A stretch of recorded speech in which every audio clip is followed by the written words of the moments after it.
আমার স্বামী কিছুক্ষণের জন্য বাইরে গিয়েছিলেন এবং আমি একা বাড়িতে থাকতে খুব ভয় পেয়েছিলাম, তাই আমি আমার এক ৩ বছরের প্রতিবেশীকে আমার সাথে থাকার জন্য আমন্ত্রণ জানিয়েছিলাম যে রাতে সে আমার ঘরে থাকে, যখন আলো নিভে যায় তখন সে আমাকে তার ছোট হিসাবে টেনে নিয়েছিল।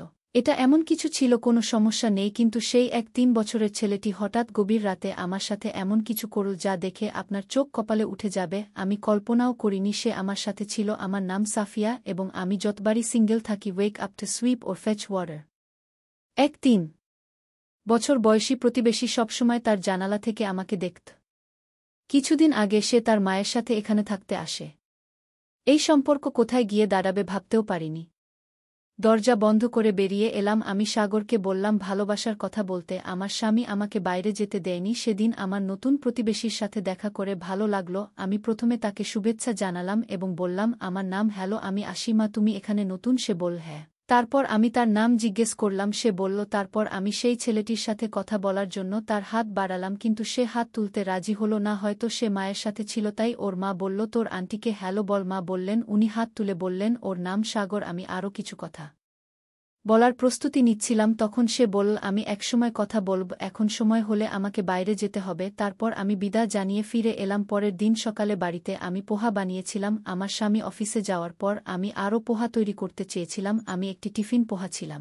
আমি প্রিয়াঙ্কাজির বাড়িতে গিয়েছিলাম। পুরো দিন আমি কথা বলতে পছন্দ করতাম এবং কোলনে অন্যান্য মহিলারা কাজ করত, তাই এটি হয়নি তাদের সাথে কথা বলা সম্ভব। আমি সারাদিন বাড়িতে একা, কিন্তু এখন আমার নতুন প্রতিবেশী হাতে পোহা ছিল এবং প্রিয়াঙ্কার বাসার বেল বেজে উঠল। সে আমাকে দেখে কিছুটা অবাক হলো। আমি বললাম, গুড মর্নিং প্রিয়াঙ্কাজি, আমি আপনার জন্য নাস্তা নিয়ে এসেছি। সে আমাকে তার বাড়িতে আমন্ত্রণ জানিয়েছিল। আমি তার ঘরে ঢুকেই জিজ্ঞেস করলাম, সমুদ্র কোথায়? তারপর আমি বললাম, আমি তোমার জন্য পোহা এনেছি, আমার হাতের তৈরি পোহা তুমি অবশ্যই ভালোবাসবে এবং সাগরকেও খাওয়াবে। বাচ্চারা এই ধরনের চাট খেতে ভালোবাসে। আমি সাগরকে ডাকতে লাগলাম, কিন্তু সে বের হলো না। প্রিয়াঙ্কাজি তাকে ডাকল, তারপর সে বেরিয়ে এল। আমি বাচ্চাদের খুব ভালোবাসি। সাগর আসতেন, তার মা প্রিয়াঙ্কাজির পাশে বসে ছিলেন, আমার সাথে কথা বলছিল, কিন্তু সে খুব বেশি কথা বলতে চাইল না। আমি তাকে জিজ্ঞেস করলাম, এটা কি তোমার ছেলে? তুমি দেখতে অনেক ছোট, কিন্তু তোমার এক ৩ বছরের ছেলে। আমার প্রশ্ন শুনে প্রিয়াঙ্কাজি হেসে বললেন, হ্যাঁ, আমি দেখতে যাই হোক না কেন সে আমার ছেলে। প্রিয়াঙ্কাজি সে সুন্দর ছিল, কিন্তু তার জীবন অনেক উঁচু ছিল। আমি সাগরকে জিজ্ঞেস করলাম, তুমি প্রতিদিন জানালা থেকে আমার দিকে তাকাও কেন? প্রিয়াঙ্কাজি আমার প্রশ্ন শুনে রাগ করে তার দিকে তাকালো। সে বলল, কেন আমি তোমার দিকে তাকাচ্ছি? আমি পাখি ভালোবাসি, তাই আমি তাকে গাছে বসে থাকতে দেখে আমি বললাম, ঠিক আছে। এবং ২ দিন পর বাসায় ফিরে আমি আমার ছাদে পানির ট্যাঙ্ক পরিষ্কার করছিলাম। ছাদ থেকে সমুদ্রের বাড়ির দিকে তাকালাম। আমি তাকে ইশারা করে জিজ্ঞেস করছিলাম যে ট্যাঙ্ক ভারী হওয়ায় আমি তাকে আসতে ইশারা করলাম। সে হয়তো মায়ের অনুমতি নিতে চাইবে, তাই আমি তার বাড়ির বেল বাজালাম। প্রিয়াঙ্কাজি দরজা খুললেন। আমি বললাম, আমি চাই আমার ট্যাঙ্ক পরিষ্কার করতে সাগরের সাহায্য দরকার। কিছুক্ষণের জন্য তাকে পাঠান। তার চেহারা দেখে মনে হচ্ছে সে পাঠাতে চায় না, কিন্তু আমার অনুরোধে সে বলল, তুমি যাও, আমি কাকে পাঠাচ্ছি। এবং কিছুক্ষণ পর ছাদে ফিরে এলো। সাগর এলো। আমি বললাম, আমাকে ট্যাঙ্ক পরিষ্কার করতে সাহায্য কর। আমি ট্যাঙ্কের দিকে ঘুরলাম। সাগর তখন আমার দিকে ফিরে তাকাল। সে অদ্ভুত কিছু বলতে শুরু করল। আমি বুঝতে পারলাম না, কেমন একটা এক ৩ বছরের ছেলে। তুমি কেন তাকাচ্ছ? ট্যাঙ্ক পরিষ্কার করা মজার জন্য নয়, আমাকে বাকিটা ছেড়ে যেতে সাহায্য কর। সাগর মা বলল, আর না, কাপড় ভিজতে সাহায্য কর। সে খুব স্মার্ট ছিল। তারপর সে আমাকে সব ভিজিয়ে দিল। তারপর সে আমাকে ঠাট্টা করল এবং তাড়াতাড়ি ক্ষমা চাইল। তারপর আমি ভিজে গেলাম। মুখ ফিরিয়ে সে আবার আমার দিকে তাকালো। আমি সে ইশারায় বলল, তুমি দেখতে অনেক সুন্দর। আমরা অনেক দিন ধরে একে অপরকে চিনতাম, কিন্তু আজ সে আমাকে সুন্দর বলে ডাকছিল। ট্যাঙ্ক পরিষ্কার করার পরে আমি তার সাথে নেমে এসেছি আমাকে জল ভিজানোর জন্য। আমি খুব রেগে গিয়েছিলাম। তখন সে বলল, তুমি প্রতিশোধ নাও, তুমি আমাকে জলে ভিজিয়ে দাও। সাগর বলল, তুমি কত ভালো, সারাটা দিন তোমার সাথে কাটাতে পারলে কতই না ভালো হতো। তার কথা মনে পড়ল। আমি আমার স্বামীর আচরণ বুঝতে পারিনি। সেই রাতে আমি আমার স্বামী আদিত্যকে নির্লজ্জভাবে বললাম, আদিত্য, তুমি কখনো আমার সাথে কথা না বলে আমি একা থাকি সারাদিন বাসায়, খুব বিরক্ত, চলো কয়েকদিনের জন্য কোথাও ঘুরতে যাই। আদিত্য আমার কথা শুনে চিৎকার করে বলল, তোমার কিছুই করার নেই, কিন্তু সারাদিন বাসায় বসে খাও আর বলে আমি বিরক্ত, কিন্তু আমার অনেক কাজ, তোমার সাথে কথা বলার বা তোমাকে কোথাও নিয়ে যাওয়ার সময় নেই। আশেপাশের সব মেয়েরা কাজ করছে আর তুমি সারাদিন গ্রামের মেয়েদের মতো ঘরে বসে থাকো। গ্রামের মেয়েরা শুধু কথা বলতে জানে। আদিত্য মুখ ঘুরিয়ে ঘুমিয়ে পড়ে। কষ্ট দিল সেদিন রাতে আমি ঘুমাতে পারিনি। আদিত্য অফিসে চলে গেল এবং আমি প্রিয়াঙ্কাজির বাড়িতে গেলাম, কারণ আমার মন হালকা করা দরকার। এখন আমাদের মধ্যে ভালো সম্পর্ক আছে, আমি জানতাম সে আমাকে বুঝবে। আমি তার দরজার সামনে দাঁড়িয়ে এই প্রিয়াঙ্কাজিকে দেখে কাঁদছিলাম। আমার হাতটা নিয়ে আমি ভিতরে গেলাম, তারপর আমি তাকে জড়িয়ে ধরে কাঁদতে লাগলাম। আমি তাকে বললাম আমার স্বামীর মনে কেমন আঘাত লেগেছে। সে বলল, স্বামী এমন হয় যে কখনো তার স্ত্রীর মূল্য বোঝে না, স্ত্রীকে সবকিছু ত্যাগ করতে হয় শুধু তার জন্য। আমি কান্না করছিল তাই প্রিয় আঙ্কাজি সাগরকে ফোন করলেন আমাকে শান্ত করার জন্য, তাকে পানি আনতে বললেন। পানি খেয়ে একটু শান্ত হলাম। তারপর প্রিয়াঙ্কাকে তার স্বামীর কথা জিজ্ঞেস করলাম। তারপর সে জানায় যে কয়েক বছর আগে তাদের ডিভোর্স হয়ে গেছে। তার স্বামীও এমন ছিল, কিন্তু আমি কারও কথা শুনছিলাম না।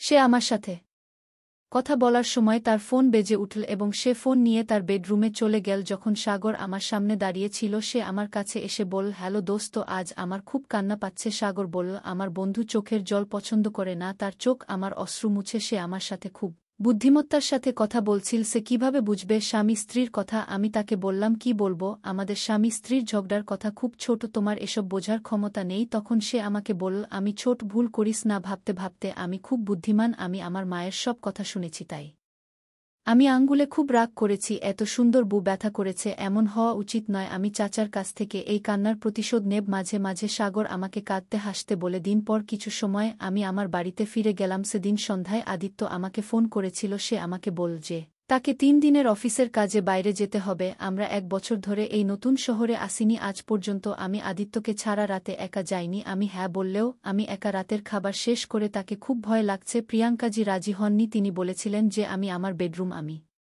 ছাড়া কোথাও ঘুমাই না, সেখানে যেতে পারবো না। কিন্তু তুমি চাইলে আমার সাথে আমার রুমে থাকতে পারো। তাহলে আমি আমার বাসা তালা দিয়ে প্রিয়াঙ্কাজির ঘর থেকে বের হয়ে গেলাম। যখন আমি তার রুমে গেলাম তখন খুব জোরে শব্দ হচ্ছিল। প্রিয়াঙ্কাজি গত 1 ঘন্টা ধরে তার রুমে এসি চালু রেখেছিলেন। এসির বাতাসের কারণে খুব ঠান্ডা লাগছিল। আমি প্রিয়াঙ্কাকে বললাম আমি ঘুমাতে পারছি না, কারণ এসি চালু আছে। বাইরে ঘুমাতে গেলাম। তারপর আমি হল থেকে কিছুক্ষণ পর সাগর হলে গেলাম। তারপর সে আমাকে তার রুমে নিয়ে গেল। আমি ভাবলাম সে হয়তো চায় আমার সাথে কথা বলতে বলতে সে আমাকে তার রুমে নিয়ে গেল। আমি তাকে জিজ্ঞেস করলাম, তুমি আমাকে এই সাগরের কাছে 105 কেন এনেছ?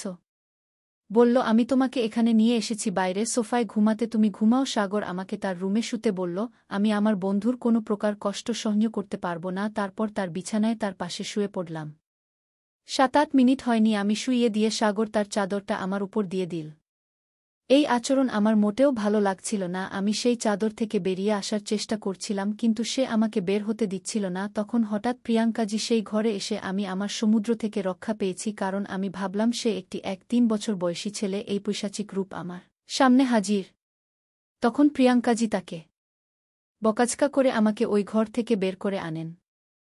3 বছরের ছেলেটি আমাকে যা করার চেষ্টা করেছিল তার জন্য পরের দিন থেকে আমি আর কখনো প্রিয়াঙ্কাজির বাড়িতে যাব না। আমি ভয় পেয়েছিলাম যদি কাল সাগর আমার সাথে কিছু করে তাহলে আমি চিরতরে চলে যাব। আমি আমার স্বামীকে বলতেও পারিনি কেন সাগর আমার সাথে এমন করেছে, কারণ আমি তাকে কিছু বললে সে আমাকে দোষ দেবে। আদিত্য সবসময় আমাকে বলতো আমি কাকে করি না, কারো সাথে অনেক কথা বলার দরকার ছিল, কিন্তু গতকাল আমি তার কথা শুনিনি। তার মানে খুব ভালো করে বুঝলাম। সন্ধ্যায় ছাদে গেলাম শুকনো কাপড় নিয়ে। তারপর ভুল করে আমার চোখ সাগরের রুমের দিকে পড়ল। দেখলাম সে আমার দিকে তাকিয়ে কানে কানে ক্ষমা চাইছে। সে ইশারা করছিল, প্লিজ আজকে অন্তত এখানে আসো। অনেকবার উপেক্ষা করার চেষ্টা করলাম, কিন্তু একবার ছাদ থেকে নামার সময় ওর দিকে তাকালাম। ওর চোখে জল ছিল, আমার জন্য কেঁদেছিল। আমার মন পার করেনি সে কি আমাকে ভালোবেসে ফেলেছিল। মনে মনে অনেক প্রশ্ন করতে থাকে সাগর ঘোরানো। হয়তো সে আমাকে কিছু বলতে চায় বা আমার প্রতি তার ভালোবাসা আছে। তার আচরণ থেকে জাগ্রত হয়ে আমি তার ভুল আচরণ বুঝতে পেরেছি। তাকে এই ভুল সম্পর্কে মাকে বলতে হবে, যাতে তিনি বোর্ডিং স্কুলের সময় তার খারাপ অভ্যাসগুলি সংশোধন করতে পারেন। সেই রাতে আমি আবার সাহস করে প্রিয়াঙ্কাজির বাড়িতে গেলাম। তারপর তাকে বললাম যে আমি একা থাকার অনেক চেষ্টা করেছি, কিন্তু রাতে একা থাকা আমার পক্ষে সম্ভব নয়। সেই রাতে প্রিয়াঙ্কা তার সাথে কথা বলছিল যে ঘরে আমরা 1-9 দিন দেখা করেছি, এবং আজ প্রিয়াঙ্কাজি আমার স্বামীর কথা জানতে পেরেছিলেন। তিনি জিজ্ঞাসা করলেন, আপনার স্বামী কি করেন? তিনি আমাকে জিজ্ঞাসা করলেন। আমি তাকে বললাম, আমার স্বামী একজন অফিসার এবং আমি বেশি লেখাপড়া জানি না, তাই আমি সিনিয়র অফিসারদের পদবি। আমি কাঁপতে লাগলাম এবং বাথরুমে যেতে হবে। যখন প্রিয়াঙ্কা তার ঘরের বাথরুমে প্রবেশ করল এবং আমি বাইরের বাথরুমে যেতে যাচ্ছিলাম, এমন সময় আমি বাথরুমে ঢুকে দরজা বন্ধ করে হঠাৎ সাগর ঢুকে পড়ল। আমি বাথরুমে তার আচরণ দেখে ভয় পেয়েছিলাম যে ৩ বছরের ছেলেটি আমার সাথে কি করেছিল। আমি ভয়ে কাঁপছিলাম, আমি সেদিন কেঁদেছিলাম। আমি তার উদ্দেশ্য বুঝতে পারি। আধা ঘণ্টা পরে প্রিয়াঙ্কাজি বাইরে থেকে দরজায় টোকা দিচ্ছিল। ভয়ে সাগর দরজা খুল, প্রিয়াঙ্কাজি দরজা খুল, এবং আমি অপ্রত্যাশিতভাবে ভিতরে ছিলাম। অবস্থা দেখে সে আমার হাত ধরে আমাকে বের করে নিয়ে এল। যখন সাগর তার মাথা নিচু করে প্রিয়াঙ্কাজি তাকে থাপ্পড় দিতে যাচ্ছিল, কিন্তু আমি তাকে হাত ধরে থামিয়ে দিয়ে সাগর কাঁদতে কাঁদতে আমার কাছে এসে বলল, আমি সব বলেছি মা, আমাকে ক্ষমা করে দাও। আমি তাকে দেখে হতবাক হয়ে গেলাম। প্রথম যখন সে আমার মুখ রাখা আমি ভয় পেয়েছিলাম, কিন্তু পরে তার কান্না এবং কথা দেখে আমি সত্য বুঝতে পেরেছিলাম। সাগর আমাকে বলেছিল প্রিয়াঙ্কাজি তাকে বন্দি করে রেখেছিল। আমি তখন প্রিয়াঙ্কাকে জিজ্ঞেস করলাম, তুমি কে সাগর, তুমি তার সাথে এমন করছো কেন? যখন পুলিশ দরজায় এসে আমি ডাকলাম তখন আমি ছিলাম বাথরুমে। আমার স্বামী একজন পুলিশ অফিসার ছিলেন, কিন্তু আমি প্রিয়াঙ্কাকে বলেছিলাম যে তিনি কেবল একজন অফিসার ছিলেন। আমি জানি না কেন তাকে বলার প্রয়োজন বোধ করিনি যে আমার স্বামী পুলিশে আছেন কাজের জন্য। আমার স্বামী অফিসে যাচ্ছিলেন কিছুক্ষণ সিভিল ড্রেস পরে, তাই প্রিয়াঙ্কাকে দেখে সে পুলিশে আছে। আমার স্বামী এবং প্রিয়াঙ্কার দেখা হয়নি। সত্য যে প্রিয়াঙ্কাকে অপহরণ করেছিল সাগর। সাগরের বাবা একজন ব্যবসায়ী এবং প্রিয়াঙ্কা তাদের বাড়িতে কাজ করত। সাগর ও তার পরিবার বিদেশে যাওয়ার আগের দিন প্রিয়াঙ্কা তাকে অপহরণ করে এবং তার কাছ থেকে ১ কোটি টাকা মুক্তিপণ দাবি করে। টাকা না পাওয়া পর্যন্ত তার বাবা সাগরকে নির্যাতন করা হচ্ছিল। পুলিশ তাকে গ্রেফতার করে। তারপর আমি সাগরকে জিজ্ঞেস করলাম, তুমি যদি আমাদের প্রথম সাক্ষাতে আমাকে এসব বলতে পারতে, তুমি কিছু বললে না কেন? তখন প্রিয়াঙ্কা বলল যে প্রিয়াঙ্কা আমার দিকে তার নজর ছিল। সেও আমার ঘরে ক্যামেরা লাগিয়েছিল। না শুধু তাই, কিন্তু তিনি সবসময় মোবাইল রেকর্ডিং চালু রাখতেন এবং আমার পকেটে রাখতেন, যাতে সে জানে আমি কার সাথে কথা বলি। সে অনেকবার আমাকে মেরে ফেলার চেষ্টা করেছিল। তাই তোমাকে দেখে আমি সবসময় তাকে ভয় পেতাম। আমি সাহায্যের আশা পেয়েছিলাম। আমি ভেবেছিলাম তুমি আমাকে একটু সাহায্য করতে পারবে এবং আজকের বন্ধুরা তোমার জন্য আমার জীবন বাঁচাতে পারবে। এখন পর্যন্ত গল্পটি ভালো লাগলে অবশ্যই চ্যানেলটি সাবস্ক্রাইব করবেন। ধন্যবাদ।